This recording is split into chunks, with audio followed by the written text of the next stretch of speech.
Boa tarde para vocês. A Tamires continua tentando entrar em contato com o resto da Tarde. turma. Boa Como é que tarde. tá friozinho por aí, gente? Normal, Ai, tá eu não bom. aguento meu pé gelado. Nossa, eu sofro demais. Amanhã começa o inverno. Pois é, amanhã por volta das 11 horas, né, da manhã. Eu não sou muito friento, não. Não gosto de usar meia, não uso meia para dormir. Nunca gostei de pijama comprido, sabe? Manga comprida. Pois é, e eu também não gosto. E não consigo dormir com meia no pé, sabe? Que fica me incomodando. Mas só que eu fico morrendo de frio. Aí eu tenho que colocar mais coberta para aguentar. Faz igual a minha menina faz. Ela Ah, pega o secador secador? É isso mesmo, secador, é secador de isso mesmo. cabelo. É, de cabelo. Aí liga debaixo das cobertas, esquenta, né? Aí depois liga. Olha só, Aí fica gente. quentinho. Tá É, vendo? Ela cria o próprio cobertor. Como fala, tem um cobertor que você liga na tomada, né? tem, Pra esquentar. Ela faz o dela. faz o dela, é isso mesmo. Olha, gente. Não, e parece que na hora que a gente deita, o lençol tá mais frio que tudo, né? Tem um vizinho aqui na frente também, que ele mora sozinho. Ele também faz assim, Olha, eu vou tentar essa opção. Gente, liga o secador, né? o meu pé fica muito frio. Eu sofro. Parece que meu corpo todo esquenta, menos o meu pé. Pois é, Sofro mas demais. um outro sistema que você deve. Eu uso esse sistema quando nesse período de frio, eu dobro um cobertor, dobro espichado assim na cama, em vez de eu dormir em cima do lençol, eu durmo em cima do cobertor, depois tem uma manta, um cobertor para me cobrir. Ai, Porque o lençol pode não ser esquenta. também, porque eu enrolo. É, Eu enrolo para um lado, enrolo para o outro. Custa esquentar, gente. Não. porque o E lençol amanhã ainda demora a vai esquentar. começar. Então, tenho que ter muita força, tirar todas as blusas de frio do fundo do guarda-roupa para eu poder conseguir. Ei, Moema, tudo jóia? Mas você sabe que esse ano o inverno vai ser menos rigoroso do que ano passado. Eu espero que sim, porque ano Não, passado, já, meu já é Deus. previsto. Já é previsto por causa do. Acho que é o Nino. É o Ninho. É essa bênção que faz nosso tempo ficar enlouquecido. É Mas eu isso espero, mesmo. porque ano passado foi muito tenso, tá? Ano Foi passado é muito bem, frio. foi bem friozinho. Aí eu sou obrigada a tomar muitos caldos, né? A comer muita canjica, porque é para ajudar a aquecer o corpo. A gente é obrigada a fazer isso, entendeu? Senão não tem jeito. Um caldinho, né? Melhor parte. Gente, vamos lá. Vocês já viram a introdução ontem, vocês já receberam vários materiais que a gente vai começar a falar sobre Código de Defesa do Consumidor, né? Amanhã, a Tamiris também já mandou lá no grupo. Amanhã a gente tem uma aula presencial na Unarinha Verde e o tema vai ser também direcionado para esse nosso tema da semana. Quem puder ir vai ser muito bacana, né? Vai ser uma parte que a gente não vai estar falando aqui, mas lá vai ser muito bacana e vai ser divertido. Eu aposto que a gente vai rir um bocadinho amanhã na aula, tá? Quem puder ir, tá bom? Então vamos Tá bom. conversar sobre o Código de Defesa do Consumidor, um dos temas muito pedidos por vocês, né, para a gente abordar. É um tema do nosso dia a dia, da nossa rotina, então é muito bom que todos nós conheçamos também, tá? Vocês vão receber em PDF, né, como a gente sempre manda para vocês, o material para vocês terem, então não precisa preocupar com isso, tá bom? Vamos lá. E aí a gente começa pelo básico. O que é? Quem é o consumidor e quem é o fornecedor, né? Parece uma coisa muito óbvia, mas tudo depende daquela relação que está existindo ali, né? Vocês sabiam, por exemplo, quando alguém me contrata como advogada, esse contrato que a gente assina, ele pode sim ser regido pelas regras do direito do consumidor? Nesse momento do contrato de honorários advocatícios, o meu cliente é o consumidor e eu sou a fornecedora. Eu estou prestando serviços. E a gente visualiza muito o direito do consumidor, a gente focando só em produto, em compra, né? Mas quando você está adquirindo um serviço, você também está numa relação de consumo. E a gente tem que ter essa visão, porque a gente só pensa em lojas, em supermercados, quando a gente pensa em direito do consumidor. E não é assim. Ei, Vilma, tudo jóia? Começamos agora, tá? Começamos agora. Enfim, quando a gente fala em consumidor, é aquela pessoa que está adquirindo um produto ou um serviço. Então, aquela pessoa pode ser uma pessoa física, né? Nós somos pessoas físicas, ou uma pessoa jurídica, que é uma empresa. Então, uma empresa pode sim estar no lugar de um consumidor. Então, a gente tem que ter uma visão. Quando tem uma relação jurídica de consumo, a gente tem que saber analisar se tem um consumidor e quem é o fornecedor, né? Por exemplo, um supermercado é consumidor daquelas pessoas que fornecem os produtos que ele vende. Então a gente fala assim, o supermercado é consumidor ou fornecedor? De início que a gente fala é fornecedor, não é? Quando a gente fala o supermercado, o que o supermercado é? É fornecedor. Só que aí é uma palavrinha que todo mundo do ramo do direito responde muito. Depende. Né? No direito a gente responde muito isso. Tem uma pergunta, o supermercado é consumidor ou fornecedor? Depende. Mas depende de que você está enrolando na resposta. Não, não estou enrolando na resposta. Depende de qual é a situação jurídica. Depende se ele está ali adquirindo um bem ou um serviço ou se ele está fornecendo um bem ou um serviço, tá? E aí o fornecedor é quem presta esse serviço, é quem vende esse produto, tá? É quem cria esse produto para revender. Então a gente tem que analisar fato a fato para a gente saber, numa relação jurídica, quem é o consumidor e quem é o fornecedor. Tá bom? Deu para entender essa diferença? Deu. Sim. A gente não pode simplesmente ouvir, é um supermercado, e falar, supermercado é fornecedor. É uma empresa de construção. A empresa de construção é fornecedora. A gente tem que saber qual que é o contexto inteiro. Vocês podem responder assim, olha, depende. Peraí, depende o quê? Qual que é a relação jurídica? O supermercado está vendendo um produto? Então ele é fornecedor. O supermercado está adquirindo um produto? Então ele é consumidor. Tá? E no Código de Defesa do Consumidor deixa isso bem claro. E o consumidor é observado como a parte mais sensível dessa relação. Independente de ser uma empresa ou não, quando a gente adquire um bem, adquire um produto, adquire um serviço, nós somos os mais frágeis nessa relação. Um exemplo muito nítido, que eu já até dei para vocês, é uma relação com o banco. Vocês adquirem uma conta, vocês adquirem um cartão, então eles estão prestando um serviço para você. Olha, a gente está aqui guardando o seu dinheiro, né? Você pode usar o cartão de crédito ou o cartão de débito.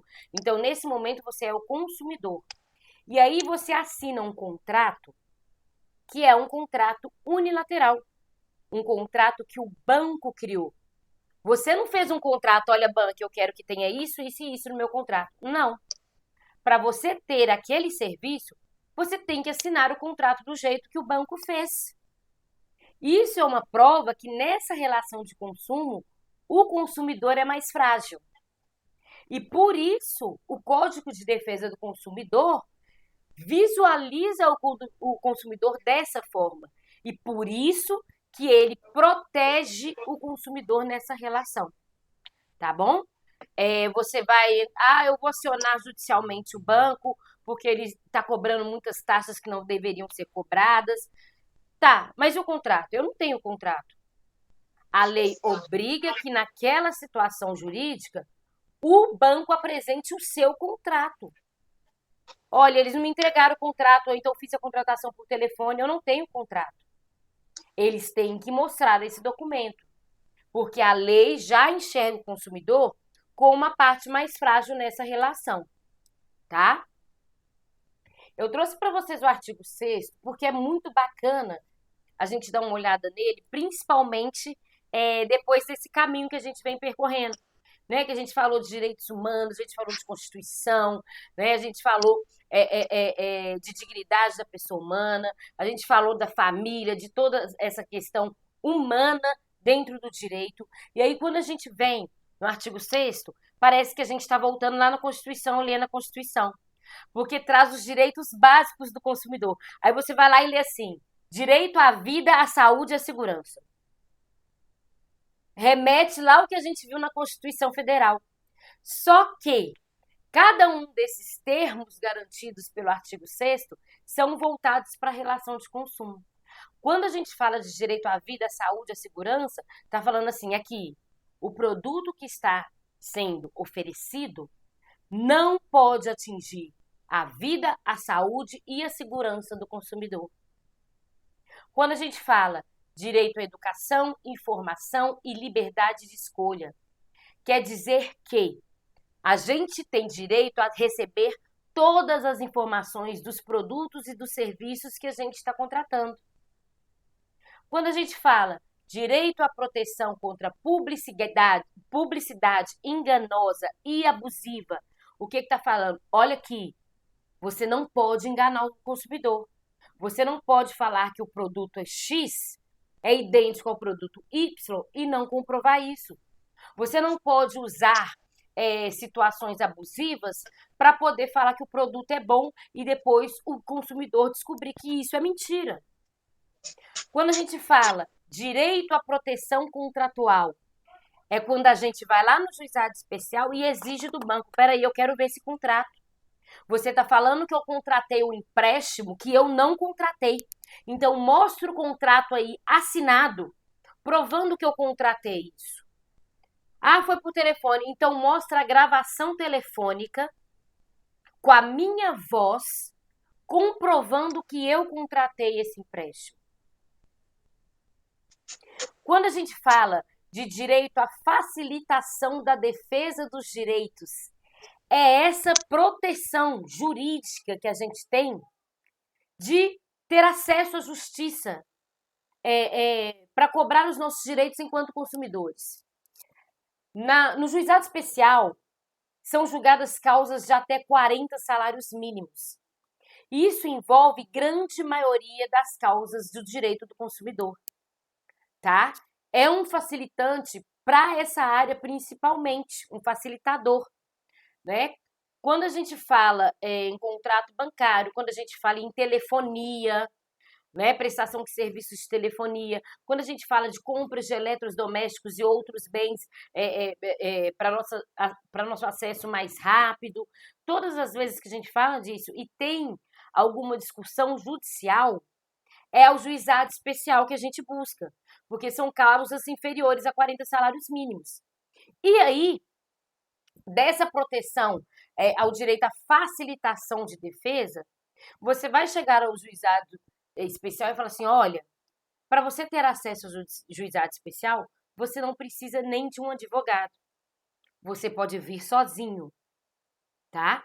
Nós, enquanto advogados, não orientamos que isso seja feito. Que pelo menos uma orientação de um profissional você busque para saber como você vai, né, atuar nessa situação. Porque vai haver uma audiência e o mais provável é que a outra parte chega acompanhado de advogado. Exemplo, uma grande rede de venda de eletrodomésticos. Vai estar você de um lado da mesa e o representante da empresa com o advogado do outro lado. Então, a gente orienta que pelo menos uma orientação com um profissional seja feita, né? Uma consultoria com um profissional. Por quê? Aquele advogado está lá defendendo a empresa e ele vai agir dessa forma, né? E nós, enquanto consumidores, a gente precisa estar preparado para essas situações, tá? Mas tem essa facilitação para que sejam garantidos os direitos. Você pode buscar inicialmente o PROCON, você pode buscar a via judicial, né? E a lei facilita esse acesso, tá? Quando a gente fala em direito ao serviço público adequado e eficaz, isso é muito importante. Por quê? Nós, enquanto moradores de determinada cidade, estamos ali recebendo prestação de serviço da prefeitura, do estado, do nosso país. Cada um tem sua responsabilidade dependendo do serviço prestado. Isso é uma relação de consumo.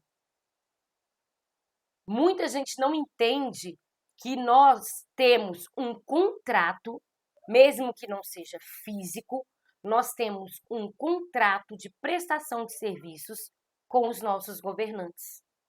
E isso pode, sim, ser visualizado como uma relação de consumo. E raramente nós buscamos nossos direitos judicialmente com relação a essas prestações. A gente busca administrativamente, a gente cobra da prefeitura um bom asfalto, a gente cobra uma sinalização, mas a gente tem que visualizar que isso é uma relação de consumo. Nós somos consumidores, nós somos contratantes do serviço público. Deu para entender? Alguma dúvida? Então, quando a gente lê o artigo 6º, a gente lembra muito da nossa Constituição. Só que esse direito à vida, direito à educação, direito à proteção, são todos voltados exclusivamente para a relação de consumo, quando citados, né, no Código de Defesa do Consumidor. Tá? E a gente precisa ter esse olhar. Né? Nós somos consumidores o tempo todo. Nesse momento, nós estamos consumindo a internet contratada, nós estamos consumindo eletricidade, nós estamos consumindo água, que a gente toma um copinho de água. Olha quantas relações de consumo acontecem enquanto nós estamos aqui sentados. A gente pensa, não, eu estou parada. Não, mas nós estamos consumindo o tempo inteiro. O tempo inteiro nós somos consumidores. E o tempo inteiro tem algum fornecedor nessa relação de consumo. Tá joia? Tudo tranquilo? Então, vamos lá. Parte muito importante. Tem vários temas dentro do direito do consumidor que podem ser abordados. Infelizmente, no nosso curso não dá para abordar todos, mas tem uns que a gente tem que enxergar como muito importantes, tá? Quando a gente fala em vício, aí você fala, meu Deus, o que é vício? Nós estamos falando de direito do consumidor, de repente ela pula lá para o penal, a gente está falando agora de lei de drogas, tá? Não é isso. Quando a gente está falando de vício, a gente está falando de produto viciado ou prestação de serviço viciado, tá? É aquilo que vai causar, né, a nossa ida ao PROCON ou acionarmos a justiça. Quando a gente fala em vício, a gente está falando de um produto ser inadequado, de uma prestação de serviço ser inadequada ou ser diferente do que foi contratado. Vamos lá. Eu comprei uma touca de banho plástica para eu não molhar meu cabelo, que eu fiz escova, então não pode molhar meu cabelo. Compro essa touquinha. Essa touquinha vem furada. Ela não está apta a prestar o serviço ao qual ela se forneceu. Eu comprei a touquinha para não molhar o meu cabelo. Mas se ela está furada, ela não vai fazer isso. Ela está estragada, ela tem um vício, tá bom? Que é diferente de defeito. Geralmente, a gente fala que é defeito. Olha, a minha televisão veio com defeito, porque ela não está ligando. Olha, o meu celular veio com defeito porque ele está com a tela trincada. Né? Comumente, a gente chama todos os vícios de defeito. Só que, na linguagem jurídica e no Código de Defesa do Consumidor, tem uma diferença entre vício e defeito. Então, quando a gente fala, olha, a minha televisão não quer ligar, isso é um vício, não é um defeito. Na realidade, o defeito, ele vai além do vício. O defeito, ele pode causar danos à saúde, danos morais, danos estéticos. Então, quando a gente fala em defeito, a gente está falando de alguma coisa muito mais profunda do que um vício, tá? Então, são termos diferentes dentro do Código de Defesa do Consumidor. Sua TV não quer ligar? Ela está com vício. Você usou um shampoo e esse shampoo causou uma reação alérgica, você foi parar no hospital, esse shampoo tem um defeito. Deu para entender essa diferença? No vício, são esses estragos que a gente vê na nossa rotina, que a gente fala que é defeito. Né? No dia a dia a gente fala que isso é um defeito. Olha, o computador está com defeito. Tem que mandar consertar, eles têm que trocar esse computador. Né? Mas na realidade, esses são os vícios. Tá? Quando você usa um produto que te causou um dano estético, né? Que geralmente cabe também danos morais numa situação dessa, né? É quando esse vício que o produto tem pode colocar em risco a vida, a saúde, né, da pessoa que está consumindo esse produto. Aí a gente fala que é um defeito. Tudo bem? E aí a gente vai falar sobre os vícios.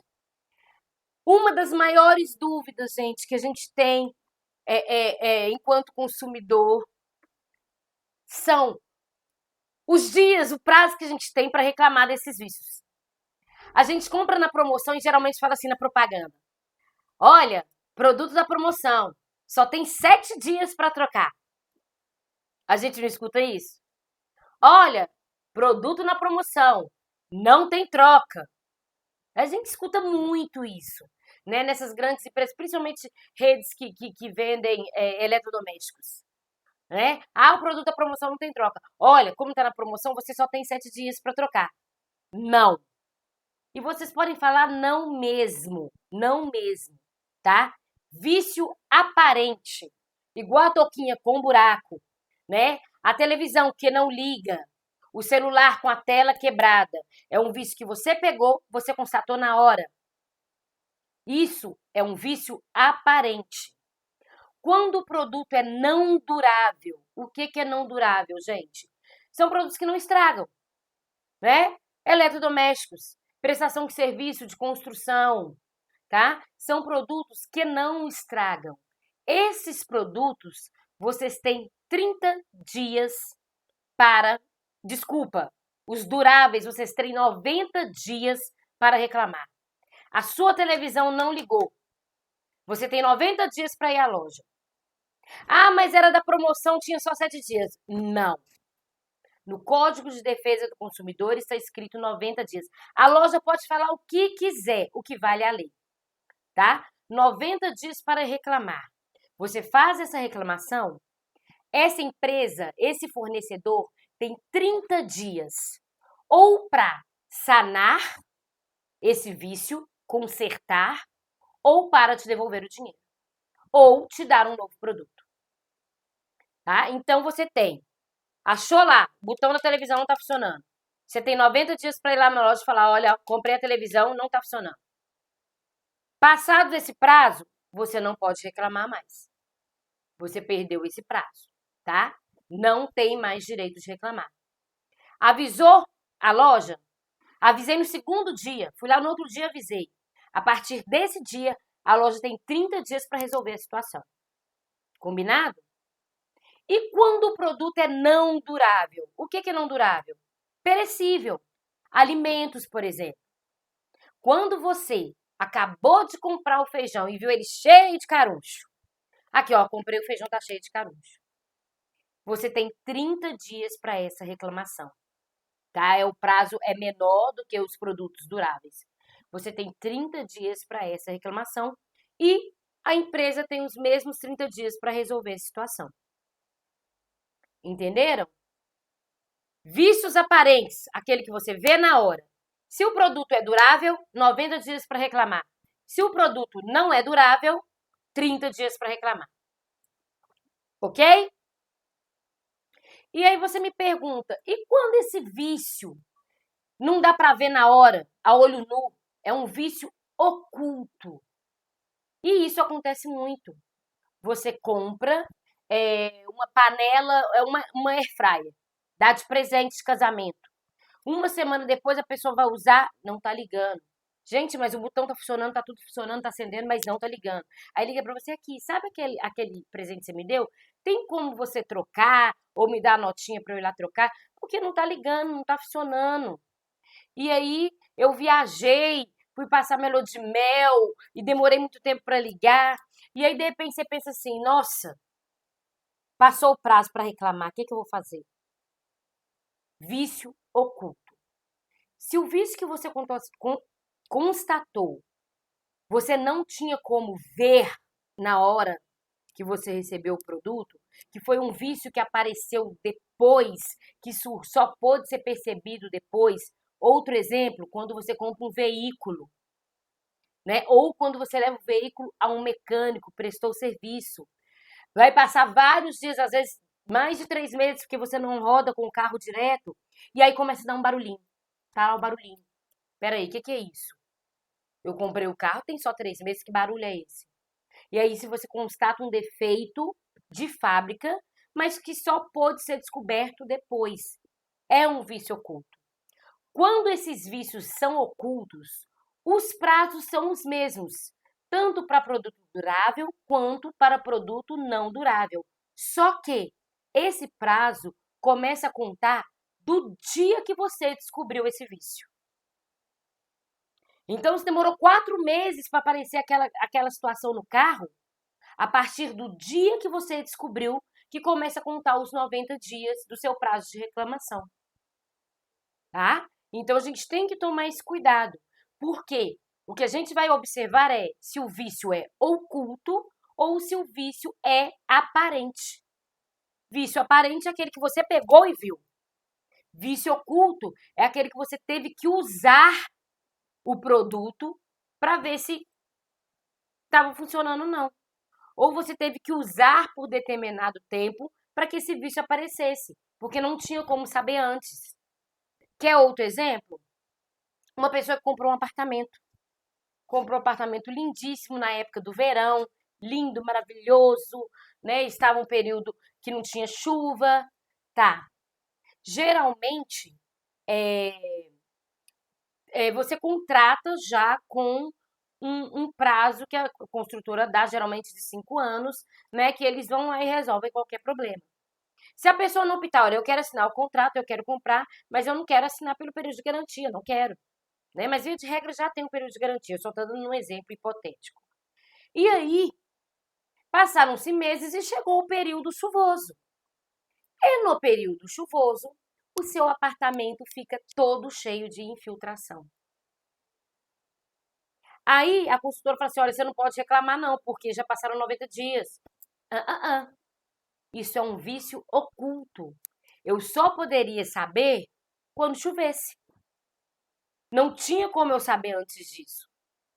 Então, são várias situações que a gente observa o vício oculto. E por que a gente tem que saber disso? Porque geralmente é isso que as empresas alegam, né? Que os fornecedores alegam. Olha aqui, ó, seu prazo de 90 dias passou.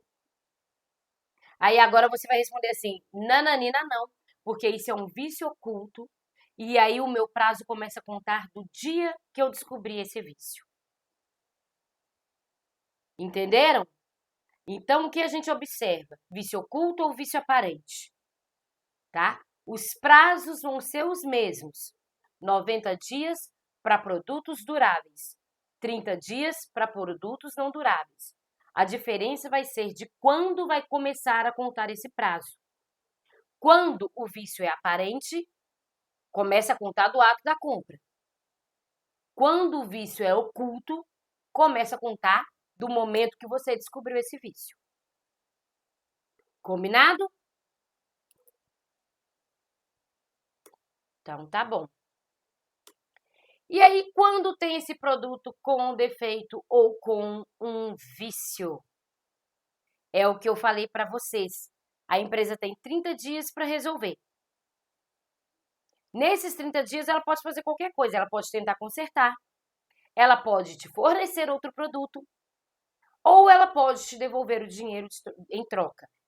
Ela só tem essas opções. tá? Ela te devolve o produto, ela te devolve o dinheiro, ela manda consertar o produto.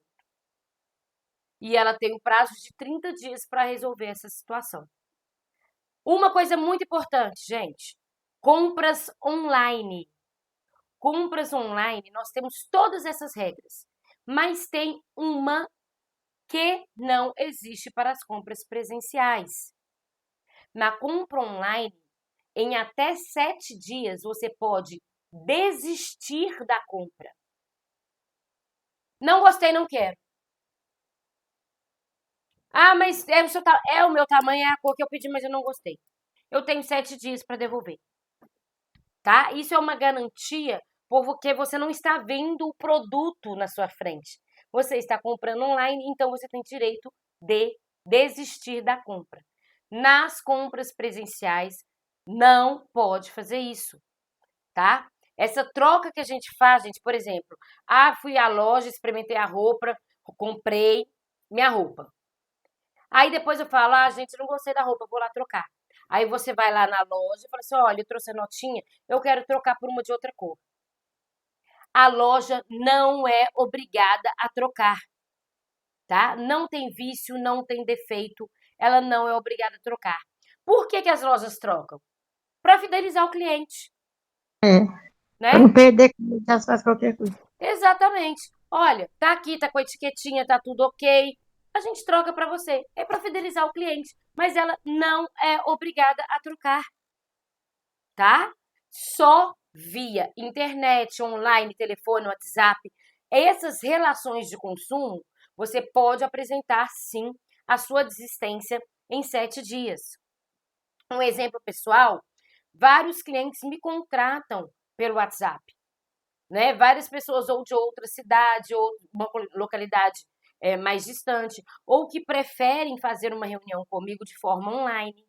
E um dos itens que eu coloco no meu contrato, eu envio para essa pessoa pelo WhatsApp, ela me devolve assinado pelo WhatsApp, e um dos itens está lá. Olha, você tem um prazo de 7 dias para desistir dessa contratação. Por quê? Porque foi uma contratação feita de forma online. Então a pessoa tem esse prazo de 7 dias para desistir dessa contratação, tá? Eu me preocupo em colocar isso para os meus clientes, né? Porque eu sei que é a lei e é essa forma que a situação acontece. Então vocês já sabem, qualquer compra, né, que vocês fizerem de forma remota, telefone, WhatsApp, online, site, qualquer uma que você não esteja lá na loja, você tem 7 dias para virar e falar assim, olha, não quero, me devolve meu dinheiro. Não troca por outro, não, eu não quero trocar. Eu estou desistindo dessa compra e eu quero meu dinheiro de volta. Tá bom? Isso só na modalidade remota, né, nos serviços online, nos serviços virtuais. Presencialmente, você pode ir lá e chegar, olha, troca essa camisa para mim. E a dona da loja fala assim, não, não troco. Não adianta fazer barraco, gente. Eles não são obrigados a trocar, tá? A grande maioria troca, né, mais por vínculo com seu cliente, relacionamento, mas eles não são obrigados. Tá joia? Então, vamos aqui a uma situação, gente. Na aula de amanhã tem uma coisa muito legal que não teve nessa aula, que a gente vai conversar e a gente vai brincar um pouquinho. Mas eu preciso passar para vocês essas situações. Assim como em todas as outras situações, o Estatuto da Pessoa Idosa garante prioridade em todas essas situações de direito do consumidor. O olhar voltado para a pessoa idosa é diferenciado e sempre vai ser, tá? Os direitos garantidos pelo Código do Consumidor são os mesmos, mas vocês têm garantias de prioridade em qualquer tramitação e em qualquer resolução. A gente tem um tanto de panela aqui para consertar, não sei que prazo. Não, não tem prazo. Tem prioridade. A pessoa idosa tem prioridade para que a sua situação seja resolvida. Entendidos? Diga, Ivone. Seu microfone está fechado. Tudo bem? Boa tarde para vocês. Estou adorando a aula. Que bom. Deixa eu te contar. O que não tem nada a ver com o consumidor, não sei. Mas o que é vício em ação judicial? Tá, vício em ação judicial. Gente, toda vez que vocês ouvirem o termo vício em situações jurídicas, tá? Vocês sempre vão para essa questão de ter alguma coisa errada mesmo. Em um processo, por exemplo, num processo criminal, a pessoa que é ré, para qualquer ato que esteja acontecendo, ela tem que ser intimada pessoalmente. Ela tem que receber essa intimação na mão dela. Existem intimações, citações que outra pessoa pode receber para você. Né? A mãe de fulano recebeu, né? O oficial de justiça vai lá e escreve. Na situação criminal, no processo penal, a pessoa que é ré, qualquer intimação, ela tem que receber em mãos. Tanto que, se esse réu estiver preso, por exemplo, ele recebe essa intimação lá dentro. Porque a lei exige isso. E se em algum momento isso não acontecer, né? Foi intimado pela sua advogada. Por quê? Se eu estou cadastrada num processo, todas as intimações que vão para o meu cliente, eu recebo. Eu recebo por e-mail, eu recebo no processo. Tá? Então, o processo continua a correr. E chegando lá no fim do processo, o processo durou 2, 3 anos, eu sento para dar uma revisada, entra, por exemplo, no processo de execução de pena, é uma outra fase do processo penal. Quando a pessoa é condenada, aquele processo de julgamento, né, do que ele fez, do crime que ele cometeu, aquele processo acaba. E inicia-se um novo processo que chama processo de execução de pena, porque agora ele vai cumprir a pena pela qual ele foi condenado. Então, geralmente, quando eu pego uma execução de pena para atuar, e eu não atuei no processo, eu gosto de ler o processo todo. Por que a gente lê o processo todo? Para conferir todas essas coisas que são obrigatórias no processo. E se eu verifico que há 2 anos atrás teve uma intimação que não foi entregue em mãos para o meu cliente, eu cancelo esse processo inteiro, porque eu achei um vício no processo. Então, esse vício pode anular completamente todo um processo, inclusive a condenação do meu cliente. Naquele momento, eu não estou falando que ele é inocente. É o que aconteceu no processo do Lula. Né? Ninguém falou que ele é inocente. Mas, como o juiz foi considerado parcial, foi encontrado um vício que anulou todo o processo. Aquela pessoa ela não foi inocentada, mas para ela ser condenada, o processo vai ter que começar do zero de novo. Então, é uma coisa muito importante quando a gente observa vícios em processos. A gente tem que ter atenção.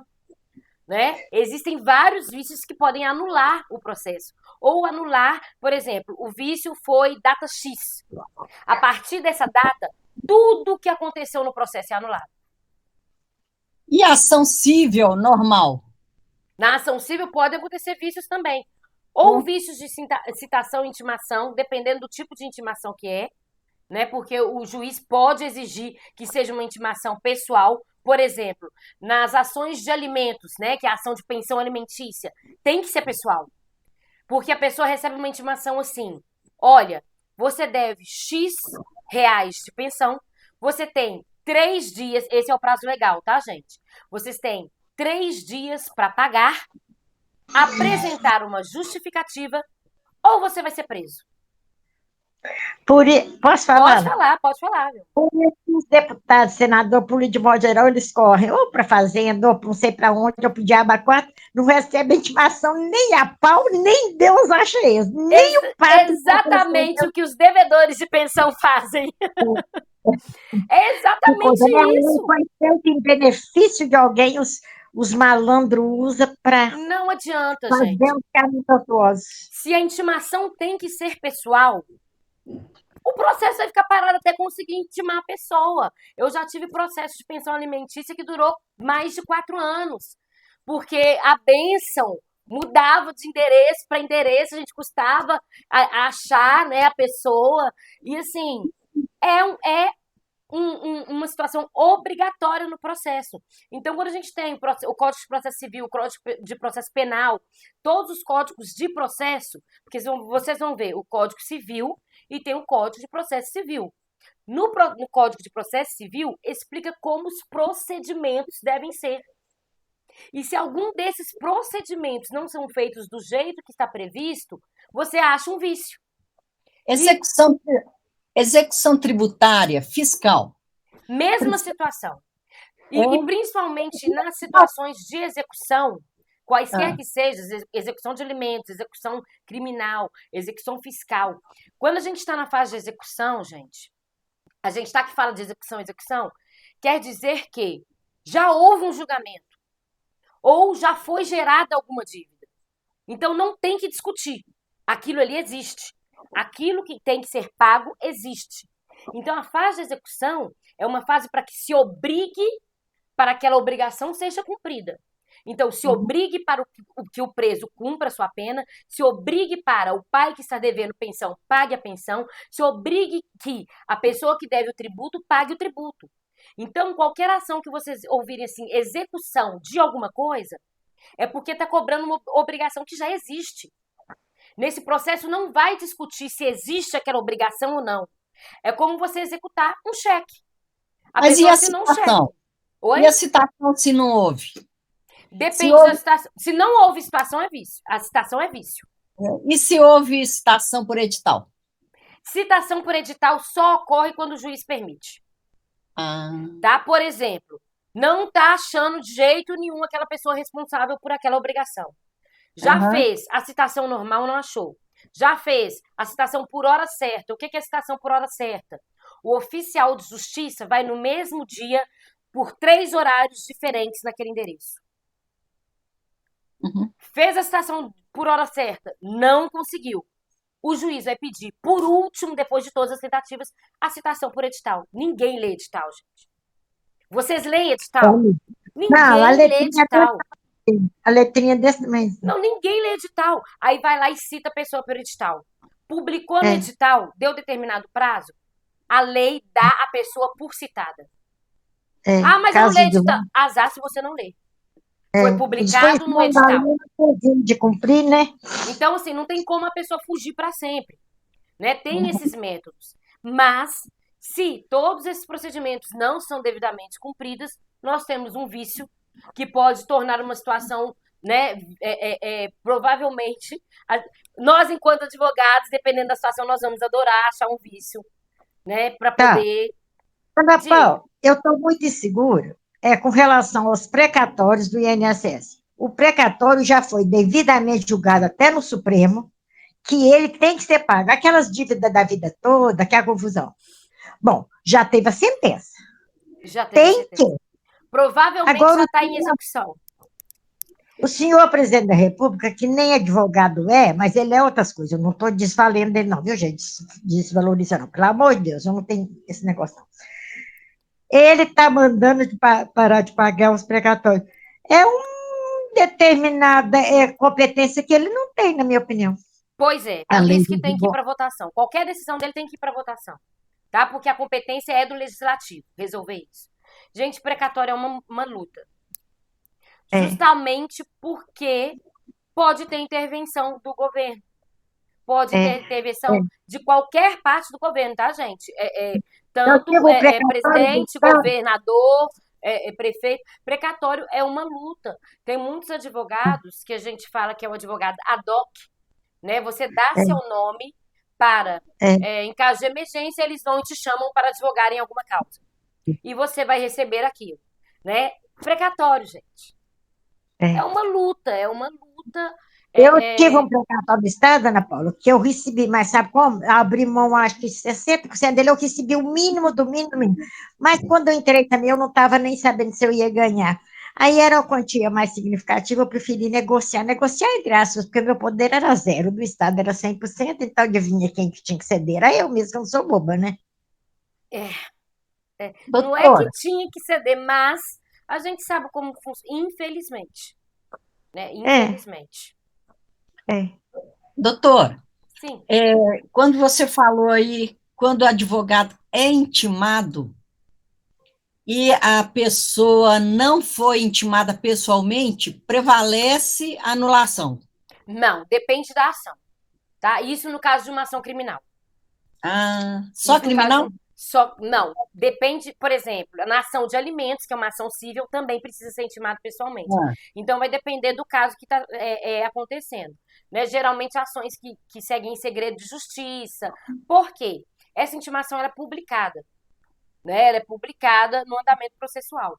Quando é um processo aberto, né? Supõe-se que todo mundo tem acesso.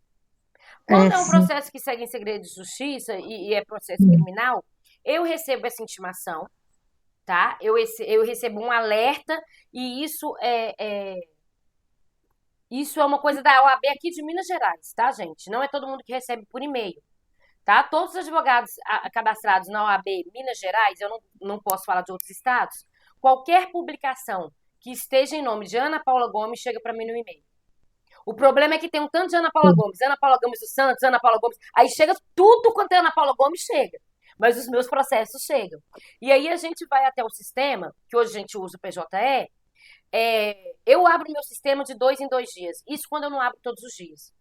Porque assim que você abre o seu sistema, aparecem todas as intimações que você tem.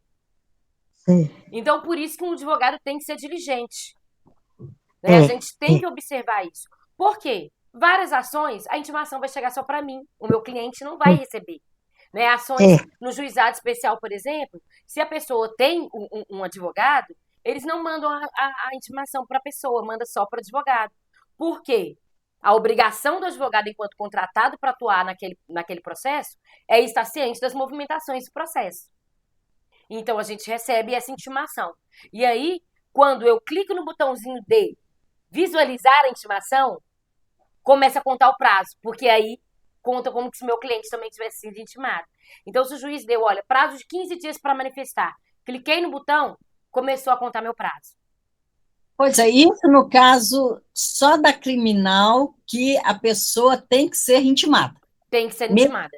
Mesmo que o advogado tenha sido intimado. Mesmo que o advogado tenha sido intimado. Tá? Mas, via de regra, eu, pelo menos, saiu a intimação, eu já entro em contato com o meu cliente e já tomo as atitudes que tem que tomar. Porque tudo tem prazo, gente. Não adianta a gente enrolar para ver se, vamos ver se eles não conseguem intimar. E aí a gente perde o prazo. Né? Então, a gente tem que ser diligente, tem que prestar muita atenção. Nós, enquanto pessoas, também temos que ter essa atenção, porque toda vez que a gente recebe nas nossas mãos uma citação ou uma intimação, vai ter lá nosso prazo. E aí, essa que você recebeu, conta do dia que você assinou. Muita gente me procura e fala assim, doutora, eu fui intimado por uma ação aqui e eu tenho que apresentar contestação, que é a defesa, é a peça de defesa. Aí eu me manda uma foto da intimação. Aí ele me manda a foto que o juiz deu 15 dias para ele se manifestar e tá faltando 2. E ele só me procurou faltando 2 dias. Aí eu já enlouqueço, que eu penso, meu Deus, eu vou ficar até tarde no computador. Mas nós temos que ter esse cuidado quando a gente recebe prazo, sabe, gente? No direito, tudo é notificar, tudo é anotar. Eu falo para as pessoas que tudo que vocês forem fazer, anote. Registre. Gente, o WhatsApp é o melhor registro que a gente tem. Se você está conversando alguma situação que pode se tornar oficial, não manda por áudio. Apesar que a gente tem como colocar áudio, sim, no sistema. Mas não manda por áudio, manda por escrito. O WhatsApp hoje é documento, serve como prova. Então, aquela conversa que você está tendo com algum representante do banco, né? Com alguém que você teve algum tipo de atividade, anota, tá? Faz por escrito, para você printar a tela. Tudo em direito é notificar, é anotar, é registrar. Rabisca, faceta, né? Eu sou adepta da agenda de papel mesmo. Eu coloco os meus lembretes no celular, mas eu tenho que ter do meu lado a agenda de papel para ir riscando, sabe? Eu sei que todas as terças-feiras eu tenho que estar aqui com vocês às 14 horas. Mas todas as minhas terças-feiras está lá, 14 horas, aula. Criem o hábito de anotar, de notificar. Eu vendi contrato de gaveta, um apartamento para um primo meu. Ah, não vou fazer contrato não, Pois que eu é. fico sem graça. Gente, não faça isso. É primo, tudo bem, que lindo. Coloca tudo por escrito. Isso é muito importante. Registre o que tem que ser registrado, né? A gente só sabe da importância disso quando a gente precisa. Aconteceu uma situação, né, que não deixa de ser uma relação de consumo, né? Essa semana comigo, que uma prima adquiriu um celular de uma outra prima. E assim, a gente comprou mais, né, por um tempo. Falei assim, Ana Paula, houve uma situação, meu celular foi roubado, a polícia recuperou, e eles querem a nota fiscal para eu ir lá pegar meu celular. Só que eu comprei de fulano o celular e eu não peguei a nota fiscal dela. E aí o que eu respondi? Olha, ela tinha a nota fiscal do produto de quando ela adquiriu. Ou jogou fora, não sei. Mas, se você não tiver essa nota, você não vai pegar o celular na delegacia.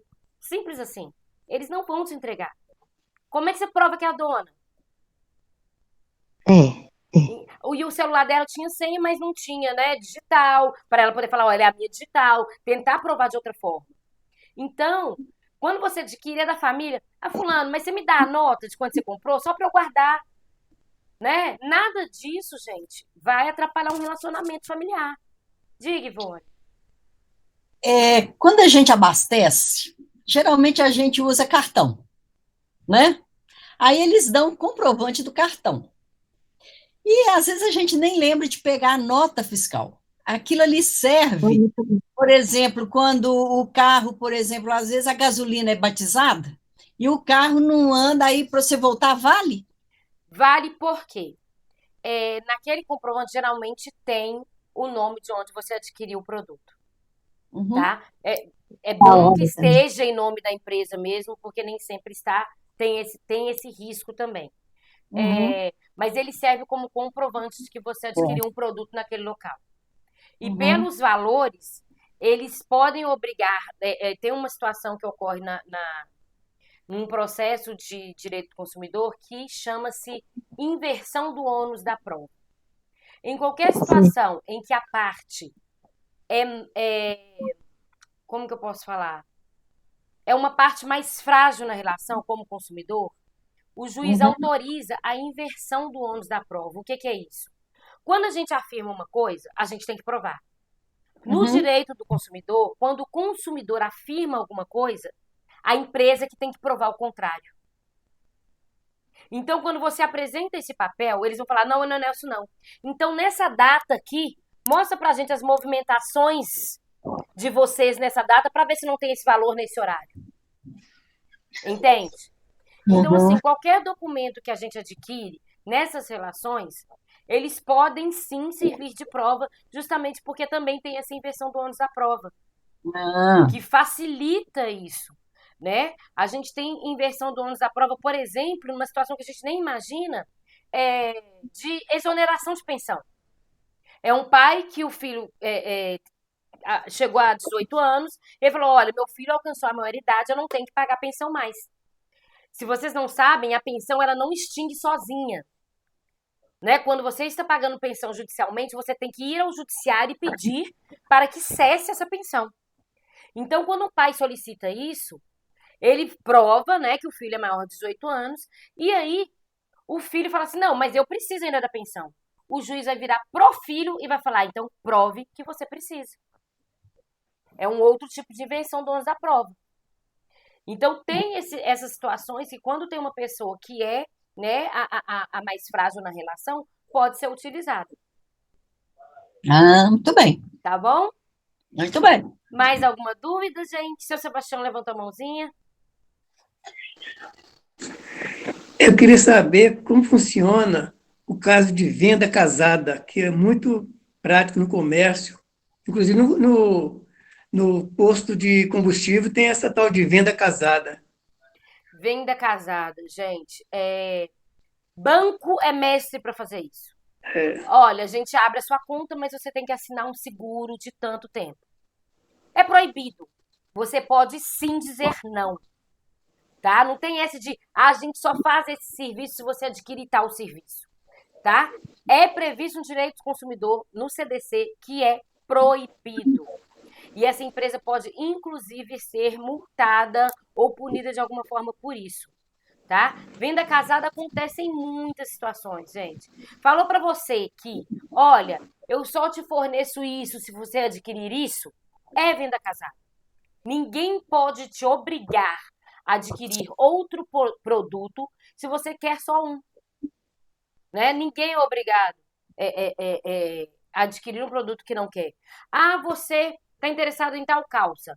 Ótimo, mas essa calça só vende junto com aquela camisa. Então não quero.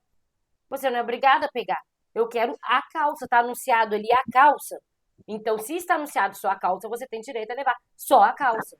Se você está adquirindo só uma conta bancária, você quer só a conta bancária. Você não quer um seguro de vida. Você não é obrigado a aceitar esse seguro de vida. Ah, se você está comprando um refrigerador, olha, a gente tem uma garantia estendida de não sei quantos anos. Não quero a garantia estendida. Você pode falar não. Não é obrigado. E se insistirem em falar que não tem jeito, vocês podem denunciar no Procon. Tá? Ivone?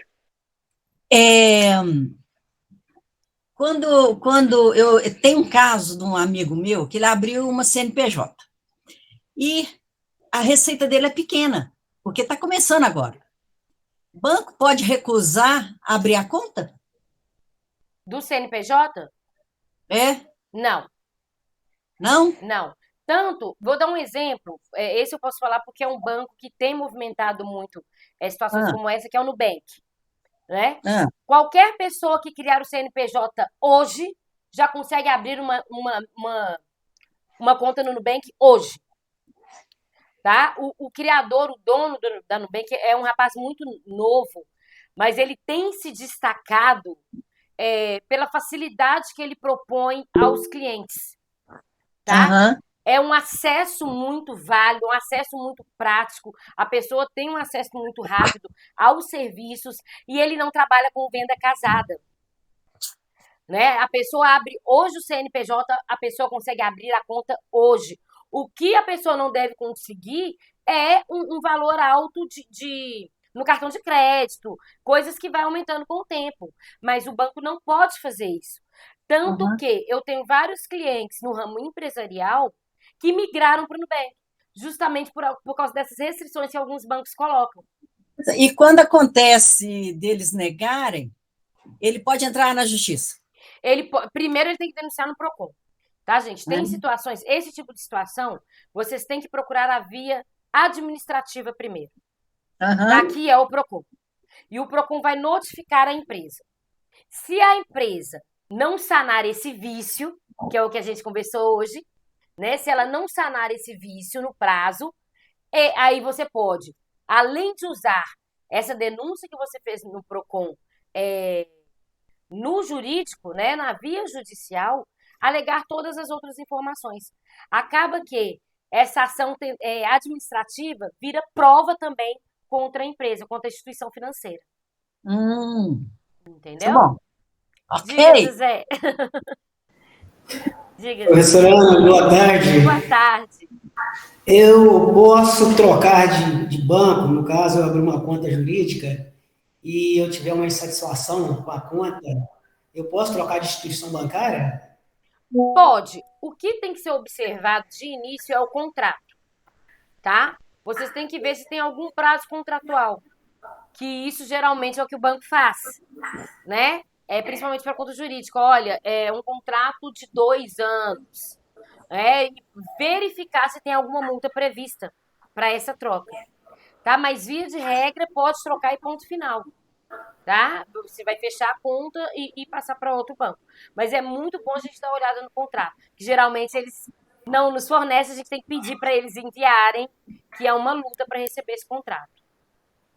Beleza, obrigado. Por nada. Pode fazer migração, né? Pode fazer migração. Que ocorre até com conta salário. Né? Conta salário, você já pode fazer a migração. Você já consegue fazer isso sem taxa nenhuma. Já fiz. Mais alguma pergunta? São tantas emoções. Então, vamos encerrar por hoje. Amanhã tem aula presencial. Quem puder ir vai ser muito legal. Vai Então, ser gente, dentro do tema do direito do consumidor, tá? E vai ser muito bacana também, tá bom? Um abração para vocês, boa tarde. Vou mandar a aula gravada lá, vamos mandar o PDF e tem muito mais coisas para vocês Boa receberem tarde, Ana Paula. Boa tarde, Moema. Boa tarde, E Ana Paula. essa semana Gente, vocês acharam que eu amanhã não... lá, viu? Até vocês acharam Tchau. que não ia ter filme sobre consumo, vai ter filme sobre consumo, tá? A gente acha filme de tudo para vocês assistirem, viu? Ontem passou, gente, vou ter que falar. Ontem passou um filme muito bacana, tem no Netflix. Não tá na nossa lista, mas passou ontem, eu lembrei. Passou na Globo. Chama Eu Não Vou Pagar, Nós Não Vamos Pagar Nada. Muito bacana para esse assunto da gente falando aqui. É com aquela menina, gente, como é que chama? Samantha, que fazia o Juninho Play, gente. Alguém me lembra, comediante. É uma comédia muito legal. Samantha, não deu pra escutar, tá, Miris? Tá com vento lá, ela deve estar no trânsito. Gente, vale muito a pena, a gente morre de rir. Tem muito a ver com isso de direito do consumidor. Se vocês puderem assistir, vale a pena. Dá pra dar umas boas gargalhadas, viu?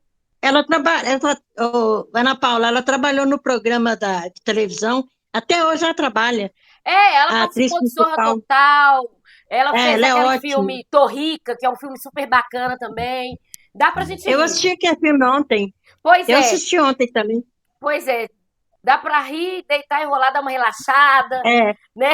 a mulherada toda grávida. Pois é, não Com dá as muito compras da spoiler, barriga. não. Dá Eu muito botou spoiler, muito não. É, isso mesmo. uma Tá última bom. pergunta. Diga. Você falou aí em pensão, 18 anos. Oi? Você falou em pensão alimentícia. São quando a pessoa faz 18 anos, o fim, Não necessariamente, tá? Por quê? A pensão, ela pode ser fornecida até os 18, né? Até completar a maioridade. Ela pode ser fornecida enquanto o filho, né, que a gente fala que é o alimentado, ele curse algum curso técnico ou superior, né? Ou se o filho tiver alguma situação de saúde, Mãe, né? Essas idades mudam. Via de regra, tô via de descendo. regra, é até a maioridade. Ponto final. Por isso eu tenho uma preocupação muito grande quando há algum tipo de acordo ou alguma ação de alimentos, né, que é a ação de pensão, de discriminar direitinho com relação à pensão. Olha, a pensão vai ser prestada até os 18 anos. Olha, a pensão vai ser prestada até os 21 anos. Ou a pensão vai ser prestada enquanto durarem os estudos do filho até a primeira formação. Eu gosto de discriminar. Tem gente que só coloca assim, a pensão alimentícia ficou discriminada como 15% do salário do genitor. Quando o filho faz 18 anos, o genitor pode ir lá sim e pedir a exoneração. Porque quando você não especificou, quer dizer que é até completar a maioridade. Porque a lei entende que completando a maioridade, a pessoa já tem condições físicas e mentais para suprir seu próprio sustento, de procurar um emprego. Então, se você não discriminou que até o curso superior, que até os 21 anos, se você não colocou essa discriminação, vai ser até os 18 anos. Tá bom? Então, é aquilo que eu falei, gente. Tem que anotar tudo. Tudo que vocês fazem tem que colocar discriminado. Né? Tem que escrever. É pensão. Você é advogado, é pensão do seu cliente, discrimina lá. Olha, vai ser depositada até o dia 10 de cada mês, na conta tal, né? Até a idade tal, né? Caso ele venha ter alguma enfermidade mental, a pensão vai permanecer. Isso tudo a gente tem que colocar. Ah, mas se não acontecer? Se não acontecer, não precisou. Mas se acontecer, você vai ter que entrar na justiça de novo para poder olhar isso? Então, tudo na nossa vida é anotar, gente. Rabisca. Eu amo post-it. Sabe, eu colo post-it na minha mesa inteira. Colo post-it no livro, rabisco. Isso é muito importante. Sabe? É bom para a memória da gente, é bom para a vida da gente, é bom para o trabalho da gente. Né? Anotar. Post-it. Não é que você vai esquecer. Mas tá ali, ó. Tá ali. Na minha agenda tá tudo que eu tenho que fazer no dia, eu vou riscando. Adoro riscar, gente. Que aí você olha no fim do dia, tudo riscado, e pensa, nossa, meu dia rendeu maravilhosamente. Né? Aí você chega na sexta-feira, principalmente as meninas. Aí tá lá, ó, arrumar cabelo, fazer unha, lavar roupa, arrumar a casa, levar o cachorro pra passear. E você vai riscando. Ah, é uma coisa que você faria mesmo se não tivesse anotado? Sim, você faria. Mas tem a satisfação de você estar produzindo. Isso é muito bom. Ana Paula, tem que sair agora às 15h15. Sim, Sebastião, 15h15, gente. Vamos lá, vamos finalizar nossa aula. Qualquer coisa vocês me chamam. Qualquer coisa chama Tamires. A aula tá gravada e a gente continua batendo papo lá no grupo. Combinado? Bacana. Combinado e obrigada, Ana Paula. Uma boa tarde para vocês, uma boa semana, viu? Amém. Amém. Beijo. Obrigado. Boa tarde, pessoal. Qualquer coisa que vocês precisarem é só me chamar. Muito obrigada.